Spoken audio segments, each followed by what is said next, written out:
Hi, this is Stefan Livera Podcast, a show brought to you by Swan.com. Today, my guest is Seb Gouspillou. He is the CEO of BBGS, that's Big Block Green Services. He's a French Bitcoin miner, entrepreneur, and speaker, and we're talking today about his experiences with Bitcoin mining around the world in some very interesting situations. So, notably, he speaks about Bitcoin mining in the Democratic Republic of the Congo, in Oman, as well as elsewhere around the world. Here's my show with Seb.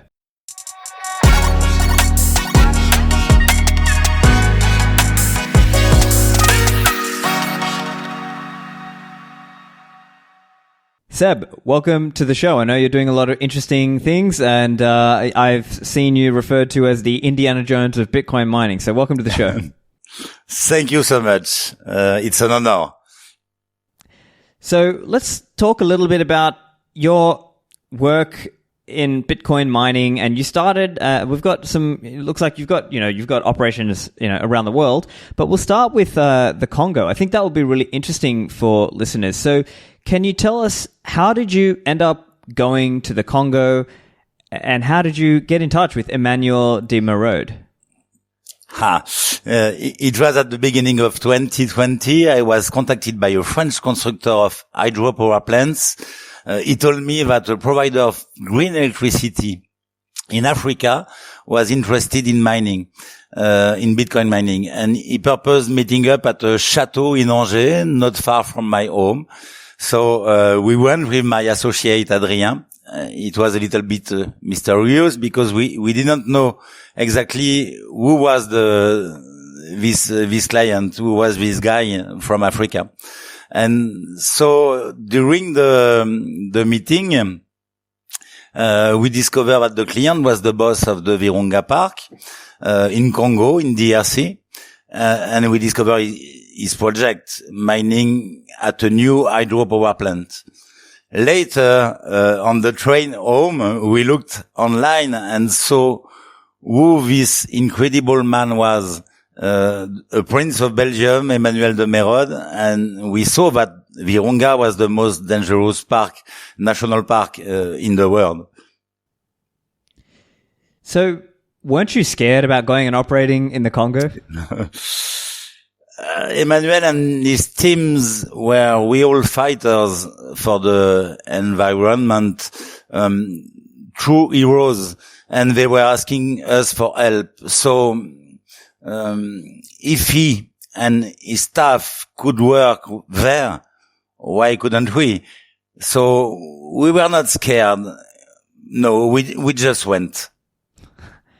Okay, and as from what I've read, it sounds like there is a rebel militia in the territory, or M23 or others. Can you explain a little bit there?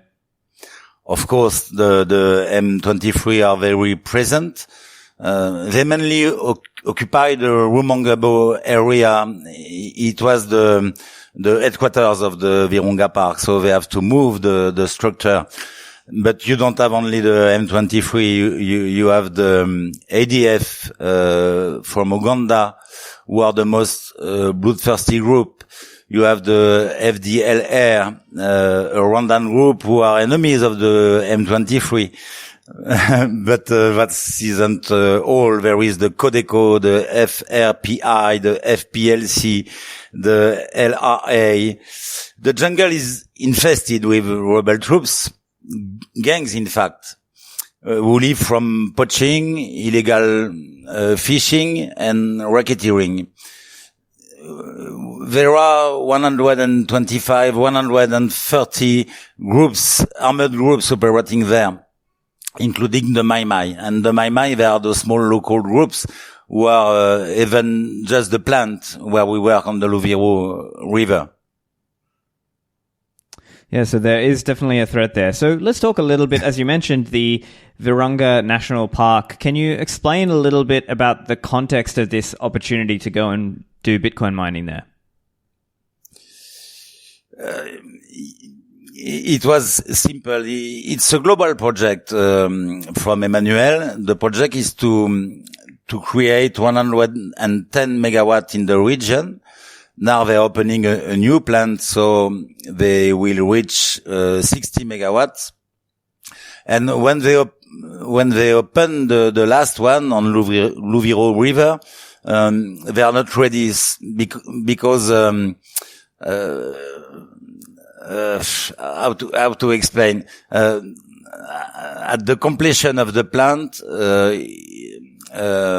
it was a very difficult period for the park financially. Ecotourism couldn't continue as normal, firstly because of Ebola and then COVID. And so income dropped by 40% for the park. And at the same moment in the region surrounding the new plant, began to become dangerous which considerably delayed the deployment of the network. You can pull the line when it's war. It's very difficult to send electrician in the forest. There are targets. So, the revenue expected from the sale of electricity is zero. And that was when Emmanuel heard about mining as a last resort customer for hydroelectricity, and he contacted me at this moment. I see. And so, as I'm understanding, in many cases, and maybe in this case, it's using surplus energy to mine Bitcoin. So was that the basic argument here, or the basic case here? Yes, it's exactly what we used to do everywhere, but in this place it was particular because it was 100% of the capacity of production unuseful. He had nothing to do with this electricity at this moment. Now they are pulling the lines, and we take only 10 megawatts on the 15, so they have the capacity to send electricity to people. And the project is to reduce the mining years after years, as soon as it is possible. So we buy the electricity very cheap. And as soon as they are in capacity to sell electricity to population, to local industry or local factories, we have to go out. It's a question of profitability. I see. And so from what I understand, that there are multiple hydro plants there. Is there talk, some people talk about this idea of having Bitcoin as part of using Bitcoin to make the economic case for more hydro power plants to be built. Is that the case here also? Absolutely not. No. All this project about 110 megawatts supported by the park is to bring electricity to the population for development and slow down deforestation. Yeah, because I did not explain, but the idea at the beginning is to stop the deforestation, because the principal energy in this region, in North Kivu, is the makala. It's charcoal. So they cut the trees in the forest to make the charcoal. And Emmanuel imagined with this new energy, the electricity, they stopped to use the charcoal and they stopped to cut the trees. It's really simple. So the goal of these hydropower plants is to give electricity to population, not for mining. But the top management of the park now know that this economic crutch exists. And mining can be deployed in extreme conditions very rapidly. It can be huge or very modest. And it can leave just as easily as it arrived, as needed. So the creation of a plant in this region will never be justified for Bitcoin alone, but the fact of having a customer base is a guarantee that the loan installments are paid. And that is a game changer. In Africa, that is a real game changer. Interesting. And so, as you mentioned, this started in 2020, the mining, Bitcoin mining. How has it fared since then? The operation has improved over time. We now have 85, 88. We have an uptime of 88%, yes, in December. And I believe this is one of the stormiest regions in the world. There is lightning every night. Sometimes the lightning is so intense that it seems like daylight at midnight. Therefore, the plant often has to stop. But the teams have reduced their intervention time, and we are quite proud of our result at the end of 2023. 88% is not so bad in this region. Yeah. And so I'm also curious in terms of upfront capital investment. I presume you had to, the park had to put up some money, or potentially you and the company had to put up money to get mining rigs. Was that a challenge there, or, how did that sort of build into the case to do Bitcoin mining there? We share the investment. So the idea, the park was not reached at this moment. So we invest in the first container, and we bought a second container, and we start only with 2 containers.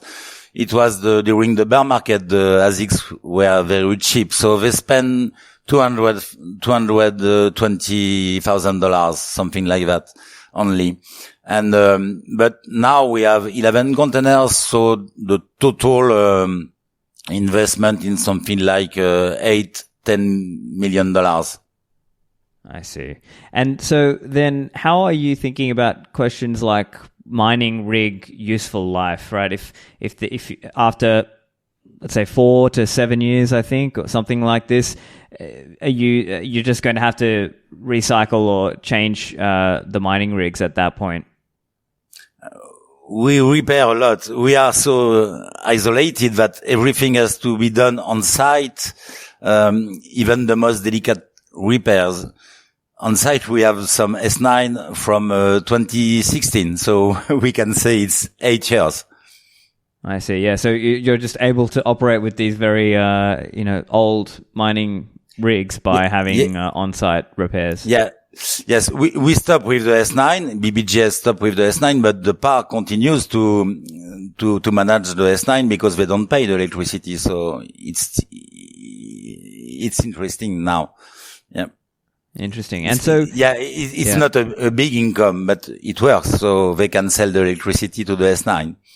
Yeah, it's kind of fascinating that it can just happen in this part of the world. And so what about the threat of, as we mentioned earlier, militias or gangs? Was there any threat that they would try to take the machines, or that they would maybe threaten the rangers or the mining operation staff? The Mai are interested in cash and weapons only, but we can imagine they attack the farm. But attacking the farm, it's attacking the plant because we are on the plant, and the plant is guarded by rangers, so it's risky for the Mai. The danger is on the road during the transfers. Yes, we can be attacked at every moment. Wow, yeah. I mean, must be very confronting in that way, but I suppose you have to have armed security and the rangers to protect the machines. Yeah, in the farm we are. It's a peaceful place, but because we are with the rangers. But on the road, the rangers can be attacked by the Mai, and it's often they lost 220 rangers for 12 years, 15 years, yeah.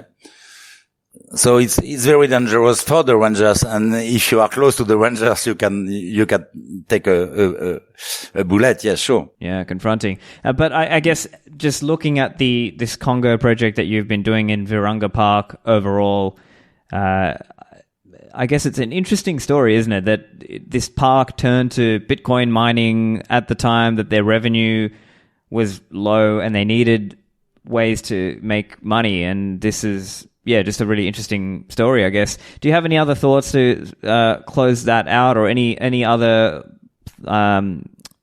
things to just share on the Virunga Park? Yes, we have a new project, very interesting.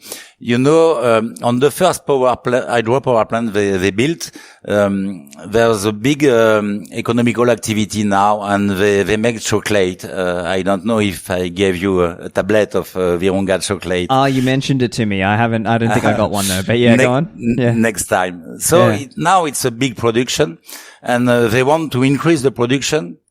And they need to dry the cocoa beans with a special dryer, an industrial dryer. And we imagine with Emmanuel to dry the cocoa beans with a container of mining. So we are building this container right now, and we can say in March, I think, that all the chocolate from the Virunga Park is dried by mining. So it will be the Bitcoin chocolate. The real Bitcoin chocolate, yeah. But it's really interesting because the price of professional dry off of these cocoa beans is around $300,000. So it's expensive, and it's only a dryer. So we bought together the small mining container. It's 20 feet, so it's a small one with 180 ASICs inside. And it's profitable immediately. So it's a win-win dryer. Yeah, and that's interesting because, as I'm sure you have seen, there are some people who talk about this idea of having Bitcoin mining devices that are also a heater for the home. But in this case, you're using the Bitcoin mining for the heating the chocolate. Yes, and in another place, not where we have the farm. Where we have the farm, we have the same project to dry something, but not to dry the cocoa beans, to dry the fruits. And you can create the leather fruits. The name is, it's good to eat, very good to eat, and you can keep the fruits, on a long term. And in Africa, you have a lot of fruits. It's a big resource. So they lost a lot of fruits. And this is a potential big factory, because with the mining we can say, okay, you take electricity, you give money, but you don't create jobs. And it's right, we have few jobs. We have 15 people working directly for the farm, and with the fruits we can imagine to have 200 people working in the factory. So now it's time to find development with this heat. Yeah, sure. Interesting. So it's not just a mining play now; it's also a chocolate business. And food business. Yeah. Interesting. Okay, but it's very important because all the project is to give electricity to stop the deforestation, but to give jobs to people. In Congo, in North Kivu, you have 75% of young people unemployed. So it's very important to imagine something to give jobs. And the chocolate was a very good idea from Emmanuel. And they don't do only chocolate; they do soap, they do oil. So for 1 megawatt, you have to think. The potential is to create 10,000 jobs for 1 megawatt. Interesting. Okay, yeah. And so that aspect of it is just keeping and sustaining the park and trying to create economic opportunities in the area. So I guess there's, like you said, there's part of it that's Bitcoin mining and part of it that's just other things related to how you can use that hydro power. Yeah, the Bitcoin mining is just a tool for Emmanuel. He's not a Bitcoiner at the beginning. The first time he told me the name, the word Bitcoin, because he used to say blockchain, the blockchain container. And, I think it was, at the beginning of, 2021, he called me, Saturday morning, and he told me, your Bitcoin is saving the park. You told Bitcoin, Emmanuel. Yeah. So it was the first time after 6 months he used the word Bitcoin and not blockchain. He understood that Bitcoin was helping the park, not the blockchain. Yeah. But For him, it's just a tool. He's not a big fan of Bitcoin or something like that. They don't care. They sell all the Bitcoin every month to pay the people, to pay the rangers. I see, yeah. And with Virunga National Park, has the tourism there come back up now that, COVID and all that stuff all the shutdowns are done? Yeah.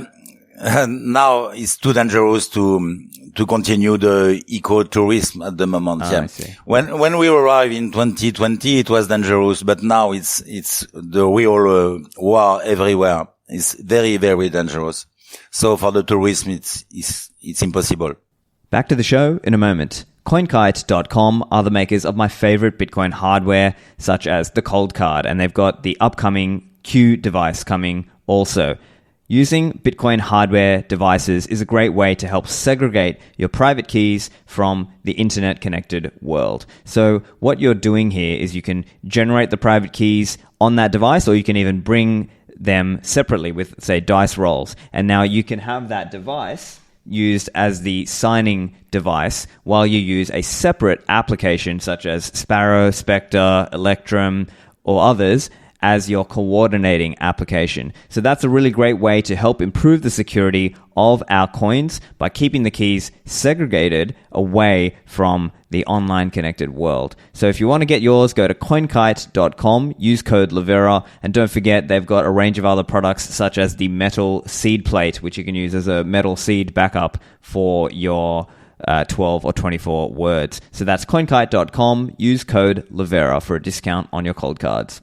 This show is also brought to you by mempool.space, the leading Bitcoin and blockchain visualizer. I use it all the time when I need to keep an eye on what's going on in the mempool. And you can search transactions by taking the transaction ID and pasting that into mempool.space. And you can search and check transactions about things like did they confirm, or what is some of the information around that transaction, such as RBF or other info that you might be interested in. And there's various dashboards such as a mining dashboard, a lightning dashboard. You can use mempool.space to track liquid as well for those of you who are interested in that. And they are continually rolling out new features all the time, such as the mempool goggles.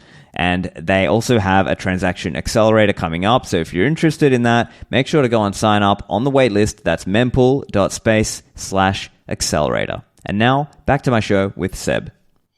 Oh, interesting. Okay, so they really do still need to keep doing Bitcoin mining as well. Yeah. It's not just like they can sort of dial the Bitcoin mining back down and just go back to tourism stuff now. They still have to keep doing that. Yeah, at the moment, mining is very important as a resource for the park. It's something like $100,000 a month. So you can imagine that the government of Congo gives $100,000 a year to the park. Oh, interesting. So it really makes a big difference to the financial bottom line or the financial status of the park for them to do Bitcoin mining. Yeah, really Absolutely. interesting story. It's a very, very regular income. So yes, for them, it's really interesting. They like it. It was a very good idea from Emmanuel. Imagine this guy is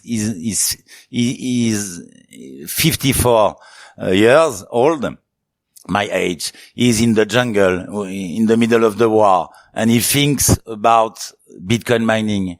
Wow. Yeah, crazy. I mean, it's definitely different. I know you also are involved in, obviously you have Bitcoin mining projects around the world. I know you also have a project in Oman. So can you tell us a little bit about how you ended up doing Bitcoin mining in Oman?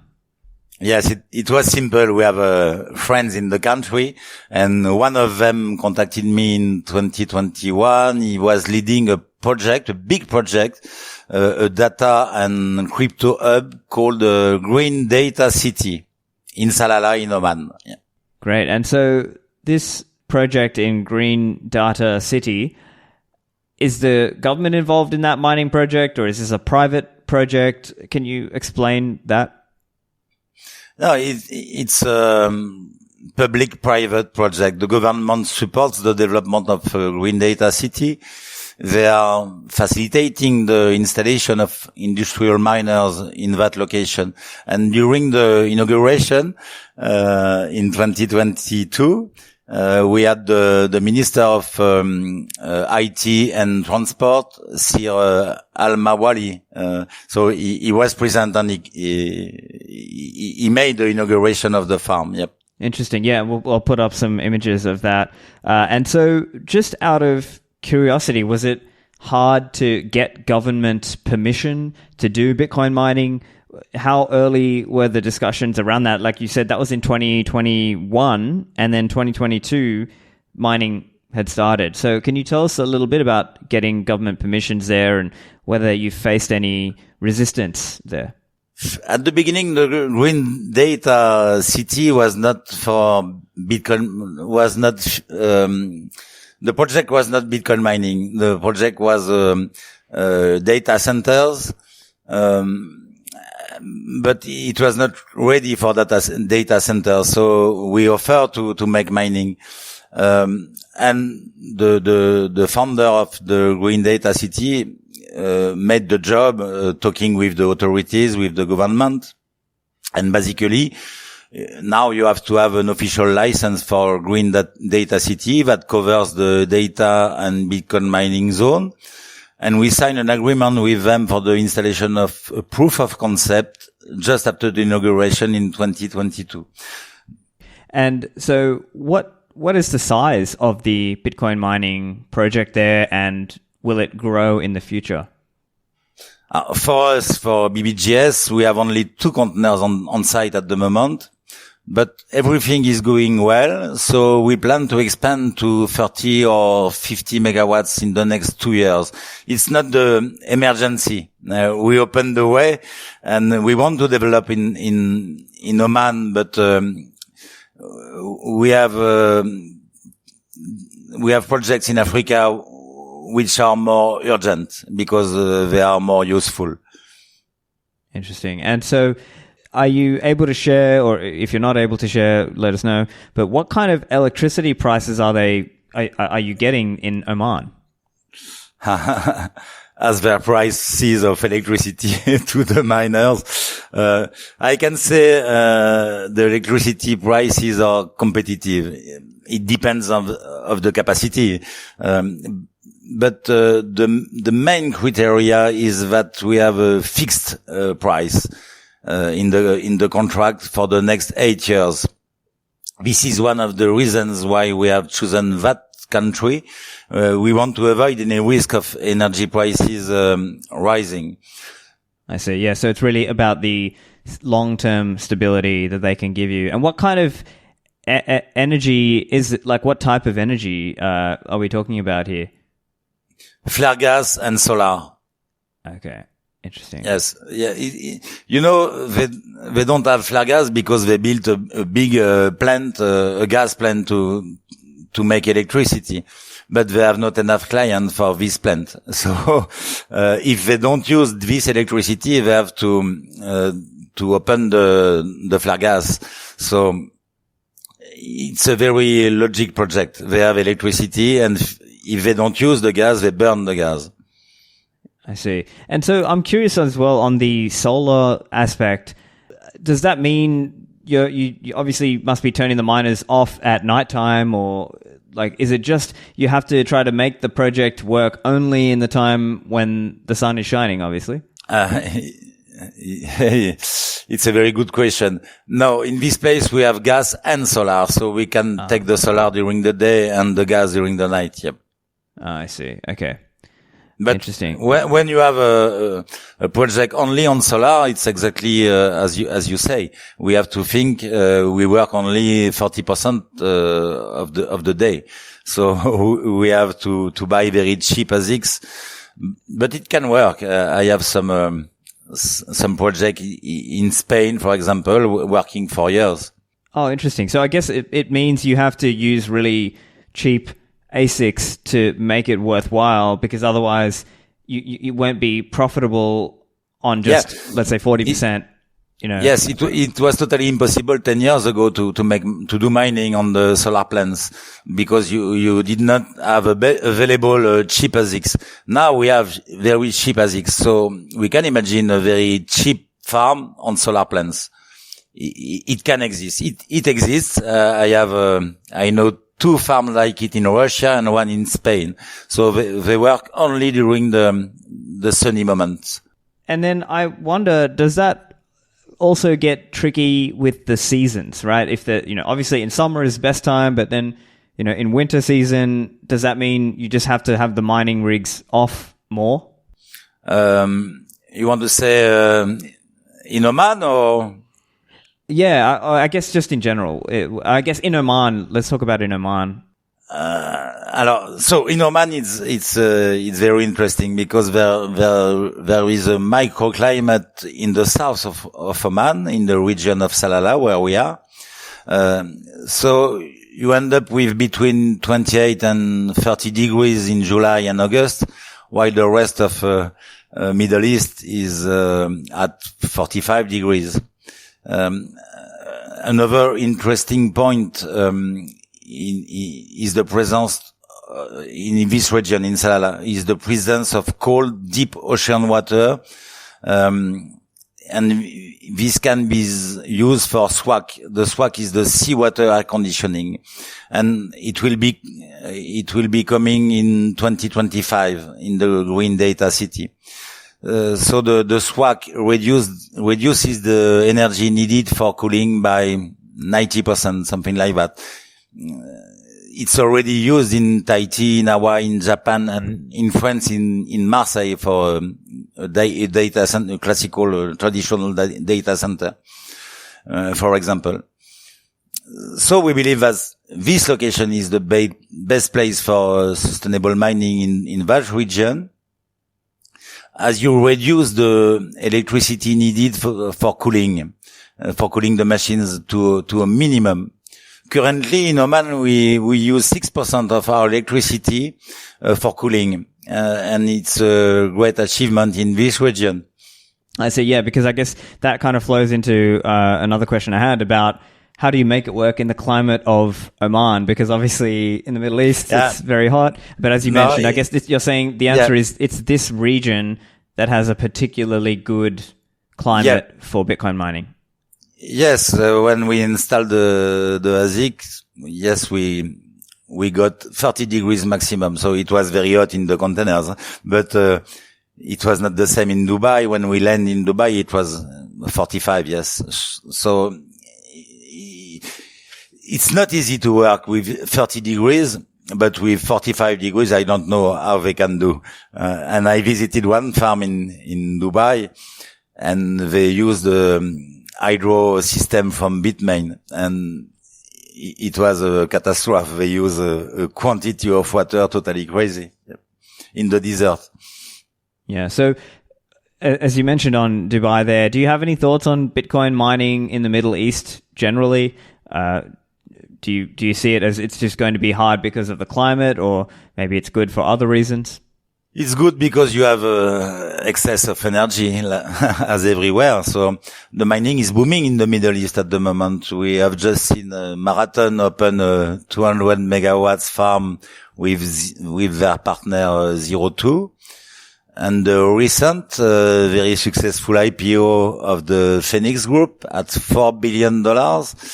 They also operate in Green Data City in Oman, and they are neighbors on the site. I'm bullish of the development of mining in Middle East, but of mining in general. Mining is useful where there is excess energy. And the Middle East has a lot of flare gas, a lot of solar plants, and they are building a lot of solar plants. So yes, it's going to become an important area for mining. But for me, it's in Africa that the potential is the greatest, and above all, that's where mining is the most useful. Bitcoin mining pays $5 billion a year to the electricity sector in the world. And this money will be more useful in Africa than anywhere else to support access to electricity for populations. So that's where we are concentrating our efforts. And it is why we are not, in the hurry to develop in Oman. We prefer to develop in Africa right now. I see. And as you mentioned Spain, Russia, Oman, the Congo. So Spain is not my project. Is the project from a friend of mine, John. He's a Spanish miner, and he opened the farms in Russia only on solar plants in 2019. Yeah, and so we have some miners in Europe. Yeah, and I'm curious as well your thoughts on stable environment, right? And what I mean is government environment, because as I'm sure you are well aware, and anyone who's really closely following, there was a lot of mining that went to Kazakhstan. And then what happened is Kazakhstan put in a lot of new rules and I believe new taxes that basically chased a lot of the Kazakhstan Bitcoin miners out. Do you see a similar potential with other countries, or do you see that there'll be certain countries who are going to commit to providing a stable environment or stable rules so that you can have a stable, business case to do Bitcoin mining? Yes, I know very well the situation in Kazakhstan because we opened the first farm in this region in Kazakhstan in 2018, and it was a paradise. We take the electricity on the hydropower plant, and we were alone. At this moment, you had only one miner from I don't remember the name, a builder of ASICs. Valery Vavilov, do you know this guy? No. No, he is the founder of his company. So we were the only two miners in the region in Kazakhstan, and we saw the many miners coming from Kazakhstan and from China after the ban, and it was very, very dangerous. When we saw all these miners coming without regulation, we were sure it will be dangerous at the moment for the network. And in 2020, the government, when the change of government, I think it was at the beginning of 2021, they cut the mining to identify the white miners and the gray miners. And at this moment, we saw it was dangerous to stay in this country. So we moved to Russia, all the ASICs we had, all the containers, and we moved to Siberia, where we had a farm for 3 years at this moment. So now when we come in the country, we open the country. So we explain to the government the mistakes they don't have to do. If you let come in the miners, it's an anarchy, and they take the electricity everywhere, and it can be dangerous because they can cut the electricity for populations.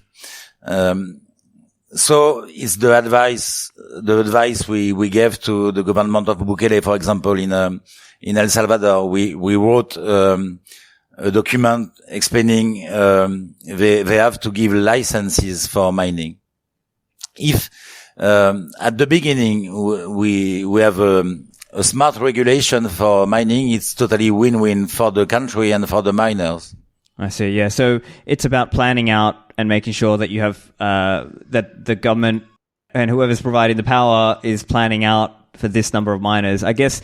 Yeah, because we have to work only on surplus. If we start, in Kazakhstan, the electricity is cheap. If you connect on the network, it's cheap, and it's enough to build a mining farm. But it's not good. It's not an excess electricity. It's cheap because the government gives help like a subsidy to people. Yeah. So the electricity is not profitable in the country, but it's cheap for people.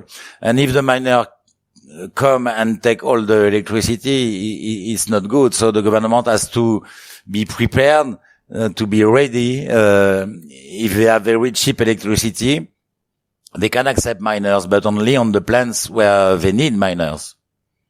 I see. Yeah. And so if you could just explain a little bit of what happened with Kazakhstan so my understanding is, after the China mining ban in 2020, I think it was late 2020, around September, if I recall correctly. Was it 2021? Either way, after that China mining ban, there was just a massive shift of miners who went there. And then I don't know the exact rules and new regulations and taxes that came in. Could you just explain a little bit about what happened there from the Kazakhstan side? I think in fact, they keep the Kazakhstan miners and and they put out the strangers. So it is what I am understanding, but I think the new government was afraid about all these miners in the country. And because we don't have proof that the mining cut the electricity for people, you can read in the newspapers that the miners, cause of the miners, you had the revolution, but there's no proof about it. But the new government, after the revolution, after the putsch, the unsuccessful putsch, they decide to cut the mining and to study this business. And it was a mistake. They have to study the business before in 2017 when we came. Yep. Back to the show in a moment. The lead sponsor of this show is Swan.com, the leading Bitcoin-only native financial services brand. Over at Swan.com or using the Swan applications on your iPhone or Android, you can buy Bitcoin. And this is a really great way to buy Bitcoin and also learn about Bitcoin. Swan makes all kinds of resources available to help teach people to really become a Bitcoiner, right? It's not just sort of holding it on some other platform where somebody else is holding it for you. Swan wants you to self-custody, and Swan is trying to help actually orange pill and teach people about Bitcoin and why it stands for freedom and various other concepts. Swan is trying to really win the race so that we don't have to fight the war. That's something Corey has spoken about at Pacific Bitcoin, and there is various, content and podcasts where he talks about this. So if you're interested in signing up and stacking with Swan, you can do lump sum buys, or you can do an automated Bitcoin savings plan and just regularly accumulate some Bitcoin. So if you want to do that, go to swan.com/Livera. And now back to the show with Seb. Right. And so then I guess bringing that more to Africa, as you mentioned, you're obviously excited about the opportunities in Africa. Do you see a potential that a similar thing could happen, that let's say lots of Bitcoin miners all converge to, a few countries in Africa, and then the grid there starts to suffer? Do you see a similar potential there, or do you think it'll be different in Africa? Yes, it will be different in Africa, sure, because it's not the same case. In general, in the countries where I work, you don't have the network. You don't have a national network. You had it in Kazakhstan. It was old, but it was existing. You don't have it in Kenya, in Uganda, in Congo, in the other Congo, in Central Africa.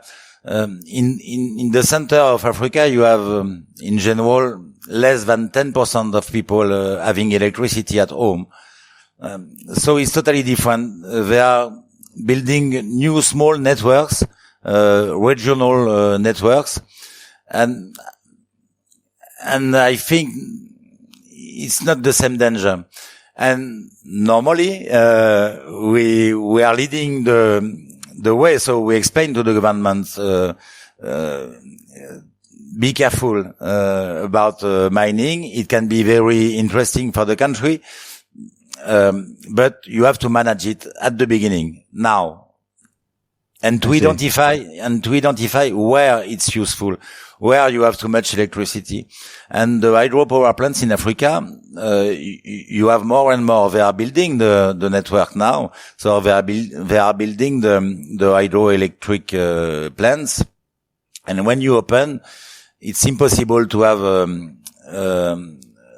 the supply and the demand at the same level. You have too much electricity when you open, always, everywhere. So mining can be very, very useful for the African countries, and they are understanding this aspect now. Sure, we have negotiation with 13 countries in Africa now. And I think we will open 2, maybe 3 new countries in 2024. Fantastic. Okay. And just any other thoughts in terms of where things are going with Bitcoin mining rigs and mining machines? Do you have any sort of broad views on where the market is going to go there in terms of the development of those? I think the biggest development will be in Africa. Yeah. But, you will see, a big mining in Latin America too, in Argentina. They have a big resource of gas in Argentina. The company Crusoe is working, very well in Africa, in Argentina at the moment, but, we have a project too in Argentina, a big one. We have big project on flare gas. We discover many resources of flare gas, and, I think it will be the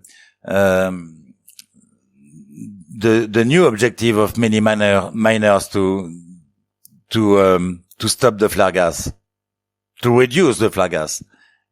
Right, I see. And so just looking at BBGS in terms of what power sources you look for, I presume then from what we've been speaking about, it's mainly hydro, flare gas, and some solar. Would that be the main energy sources that you're looking at?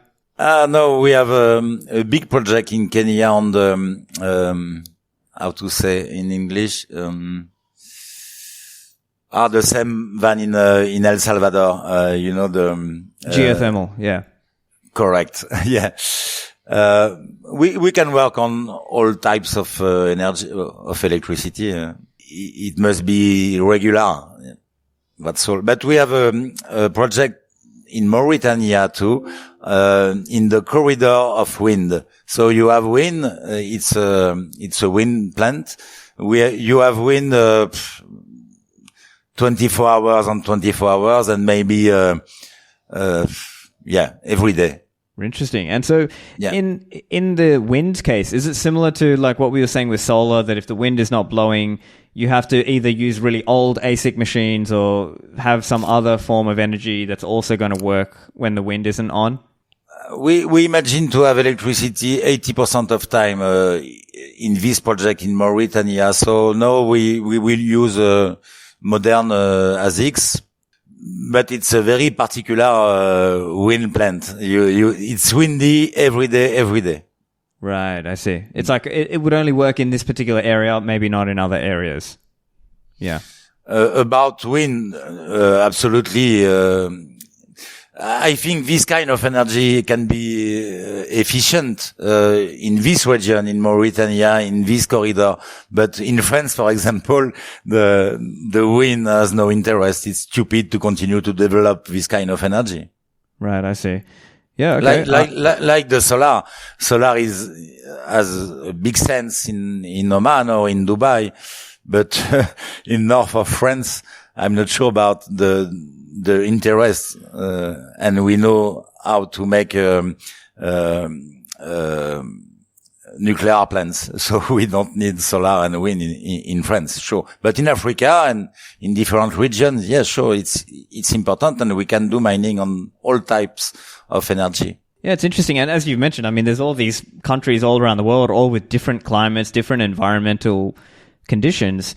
Does that represent a challenge that you have to your team has to figure out how to work in the desert conditions, how to work in the, in the Congo, just the different environmental conditions? Does that mean you have to have a different setup in terms of your containers?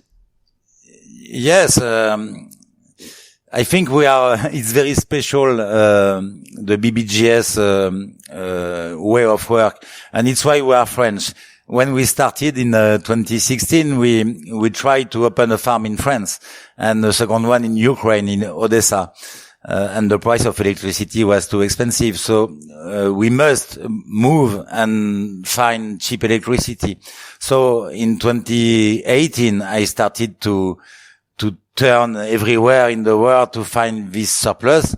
And many people, told me, but it doesn't exist, the surplus in electricity. We make electricity, the demand and the supply is the same. No, I'm sure it's not. And we find surplus everywhere in Africa, in Middle East, in Central Europe, everywhere. In Russia, you have so many big hydropower plants with, maybe, 5% of the capacity, working at 5% of the capacity. In Siberia, the mining is helping the region, but very strongly. So yes, we used to travel. We know how to work in the desert, in the jungle, in the mountain. Yes, I think we are few people to have this experiment, because the big miners like the Chinese miners in the past, or the American miners now, they have enough megawatts in their countries, so they don't travel, and they know exactly how to make mining in their country. But I'm not sure they are interested to discover other countries. One other question around narratives, and as I'm sure anyone who's been around Bitcoin for some time, the perception has been, Bitcoin mining, it's bad for the environment, or this. We've all heard this narrative. How has your experience been with Bitcoin mining narratives, and where would you say we are today compared to historically? It changed a lot. Yes, in 2017 or 18, when I explained that mining was a game changer in the production and distribution of electricity, people say, this guy is crazy. It can be good to use so much electricity. So it's changing now. We can see more and more people understanding what is happening, and it's from the electricity companies. They see that the miners are efficient clients. They pay every month. They consume electricity. Consumption is very regular, so the income is very regular, and they can cut the miner when they want. So it's just perfect. If you have an isolated hydropower plant and you have this kind of client, it's just magic. So it's changing. We can see everywhere that it's changing, and now Bitcoin is popular with the ETF in the finance world. So I'm sure in 3 years, 4 years, this question of pollution, of proof of work, will be totally stupid as an idea. Of course, yeah. And as I'm sure in the EU, there's currently some talk about the EU and the regulators and the ECB are trying to attack proof of work, and they're trying to make it look like, see, Ethereum is so good with the proof of stake, and in their mind, obviously, I disagree with that. Do you have much, let's say, hope that the EU is going to change their position on this kind of thing, or do you see it more like, well, we just need to look for opportunities elsewhere outside of the EU? I think they will understand that this client is very good for them. So it's why I often explain that proof of work does not consume enough. We have to, if we have more demand, we can convince more people. And as soon as they will see, in fact, that the miners buy the electricity, the surplus, the excess electricity, and gives money to the country, they will accept. When we start in Oman, just before, I think 2 months before, the central bank explained that Bitcoin was forbidden in the country. And so I asked to the authorities, is there a problem? Because we have this project, we are buying the ASICs, and the central bank said it's forbidden. Say, no, the central banks, they don't make the law. We make the law. And so don't care about the central bank. That's really interesting, because in one way it shows that you can open doors. And when you open that door, now that there's Bitcoin mining going on in the country, it's going to look kind of silly that the central bank is trying to say Bitcoin is not allowed when there's Bitcoin mining going on, and the government has a public-private partnership with that entity doing Bitcoin mining. And so I think maybe it helps open the door. It makes it harder to ban Bitcoin, makes it harder to stop people actually using Bitcoin. So in a way, that's a really good thing. Yes, correct. The energy is very important. We can see it since the beginning of the war with between Ukraine and Russia. Everybody start to understand, begin to understand that the energy is very important. So in case of Oman, for example, they have maybe 800 megawatts available. It's a big amount of money. So, okay, the central banks explain it's forbidden, but why? We don't care. The mining is in capacity to buy this electricity and to give money to the country. So it's just a question of pragmatism. You say pragmatism in English? Pragmatism, yeah. Pragmatism, yes. So I think the mining is a very good door to open a country about Bitcoin in general. But it's a very good way to convince authorities, governments that Bitcoin is interesting. And after they understand Bitcoin, and after they can accept it. Yeah, that's fascinating. I think that's a great spot to finish up. If you have any, I guess, closing thoughts or any last point you'd like to make for listeners, and of course, where can people find you online? Yes, I think the battle at the moment is the danger, the threat on Bitcoin is the concentration of mining in America.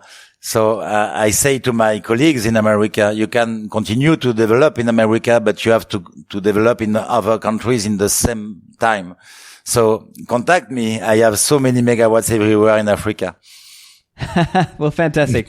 Well, look, Seb, I appreciate you joining me, and I know English is not your first language, so this is a bit uncomfortable for you, but listeners, hopefully you got a lot out of hearing from Seb, and Seb, hope to chat again soon. Thank you for joining me.